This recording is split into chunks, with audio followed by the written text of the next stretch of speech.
नमस्कार दोस्तों, टीचर भी यूट्यूब चैनल में आपका एक बार फिर से स्वागत है।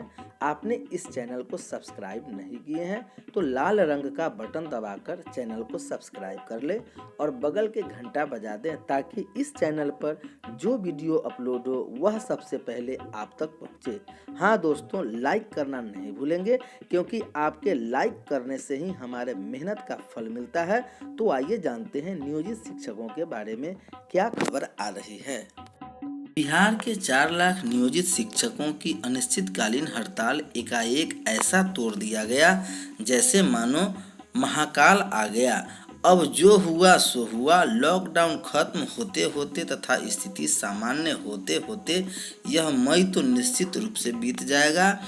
इसलिए ऐसा प्रयास किया जाए कि शिक्षकों का सभी तरह का बकाया वेतन तथा मई तक का वेतन भुगतान जून के पहले हफ्ते तक करवा दिया जाए।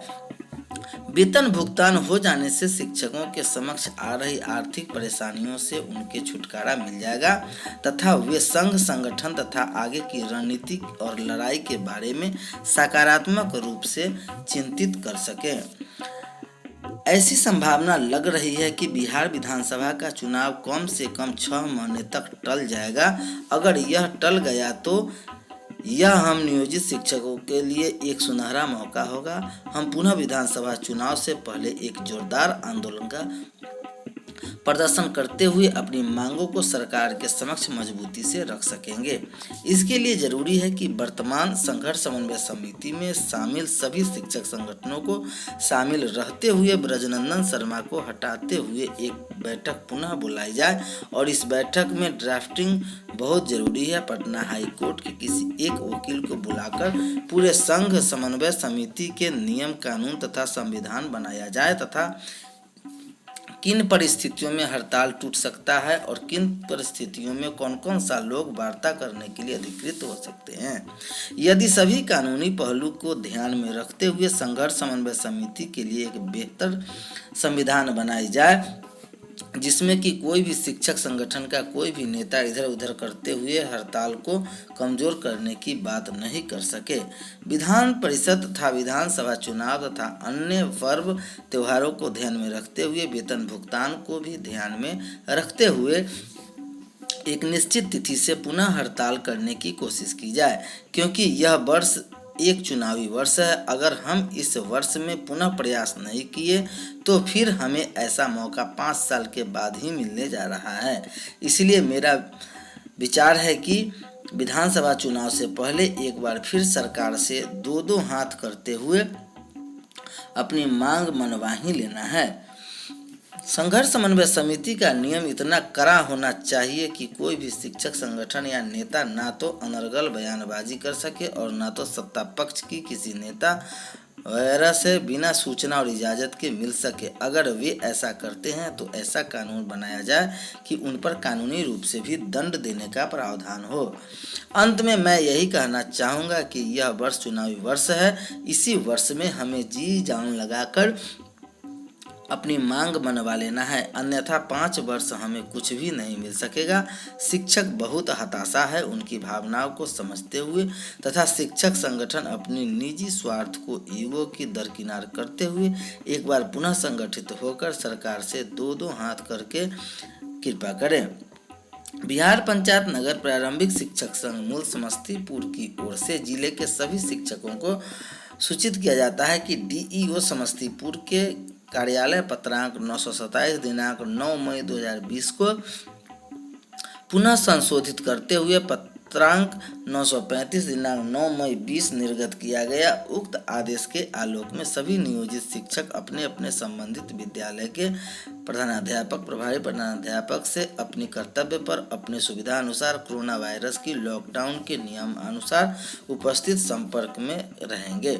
संबंधित सभी बीईओ साहब से मेरा आग्रह है कि आप डीईओ समस्तीपुर कार्यालय पत्रांक 935 दिनांक 9 मई 2020 निर्गत आदेश के आलोक में बीआरसी से पत्र निर्गत कराना चाहेंगे।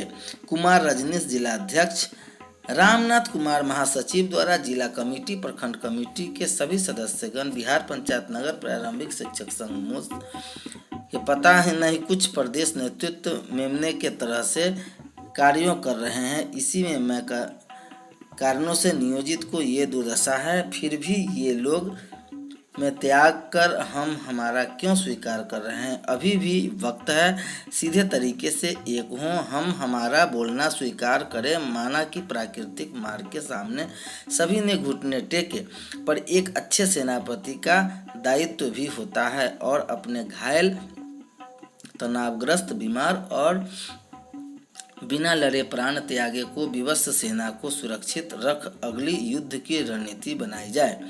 परंतु अभी की हड़ताल में एक दूसरे के माथे ठिकरा फोर अपनी एकता को ही कमजोर कर रहे हैं। मैं पूछता हूँ, कौन कहा था कि सब साथ हो जाइए? आप लोग तो अपने अहम की किसी नीचे उतरने की सोच भी नहीं। वो तो आम शिक्षकों के दबाव के कारण सब एक साथ हुए और तभी भी वक्त है सुधर जाइए। मौजूदा परिस्थितियों में नियोजित शिक्षक आप लोगों के हर कार्यशैली की ओर टकटकी लगाए हुए है। इस आशा और विश्वास के साथ महामारी को राहत मिलने पर आप लोग एक अच्छे करेंगे, एक सफल रणनीति कूटनीति बनाने के बजाय आपस में टीका टिप्पणी कर उनकी आशाओं पर पानी फिर रहे हैं। अतः आप तमाम 28 संघों के प्रदेश प्रतिनिधियों से गुजारिश है कि अपनी अपनी कमी को दूर कर लाखों शिक्षकों की परिकल्पना को साकार करने में रणनीति पर ऊर्जा पर खर्च करें। नव युवकों की तरह वह कर ऊर्जा का क्षय न करें। रामनाथ कुमार, जिला महासचिव, बीपीएन-पीएसएस, मूल सदस्य, बिहार संघर्ष समन्वय समिति, समस्तीपुर। लगता है कि नियोजित शिक्षकों के हड़ताल का फलाफल मिलने वाला है, क्योंकि जब जब विपक्ष ने किसी मुद्दे को आड़े हाथे लिया है तब तक सुशासन की सरकार ने उस पर अमल करना शुरू किया है। कुछ उदाहरण देना चाहूँगा। मजदूरों की घर वापसी पर राजद ने कहा कि वे बसों और ट्रेनों की व्यवस्था करें, तो ट्रेन खुल गई। जब यात्रियों के भाड़ा आदि वसूलने की बात आई तब उन्होंने कहा कि भाड़ा हम देंगे। तब ज्ञात हुआ कि रेलवे किसी से कोई भाड़ा नहीं ले रही है। इसी प्रकार कई बातें हैं जिसका विपक्ष ने जोरदार विरोध किया और सत्ताधारी पक्ष ने उसे अमल में लाया। उम्मीद है कि जब राजद कह रही है कि शिक्षकों को पुराना वेतन, अनुकंपा पर बहाली, पुरानी सेवा शर्त और राज्यकर्मी का दर्जा देगी, तो निश्चित रूप से हम पूर्ण वेतनमान और पूर्व सेवा शर्त न सही लेकिन इसके करीब का कुछ तो जरूर मिल जाएगा। हमने 3 समस्या के बारे में नेता प्रतिपक्ष तेजस्वी यादव जी को बताया था। प्रवासी को बिहार लाने, कोटा या अन्य जगह अध्ययनरत छात्रों को घर लाने हेतु हड़ताली शिक्षकों की समस्या पर विचार करने और घोषणा पत्र में शामिल करने हेतु उन्होंने प्रवासी को लाने हेतु बिहार सरकार को मजबूर किया, तो नीतीश सरकार प्रवासी को लाने को तैयार हुए। कोटा से छात्रों को लाने में और हड़ताली शिक्षकों की समस्या को बिहार सरकार नज़रअंदाज कर रही थी।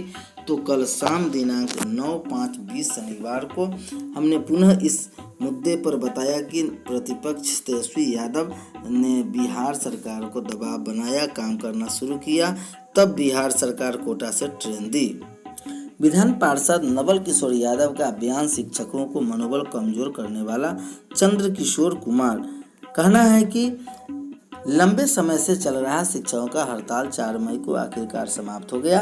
70 दिनों तक चलने वाला यह अनिश्चितकालीन हड़ताल ने जहां सरकार को सोचने पर मजबूर कर दिया, वही इस हड़ताल की समाप्ति कर विधान पार्षद नवल किशोर यादव ने अपने बयान से शिक्षकों के मनोबल को कमजोर करने का काम किया।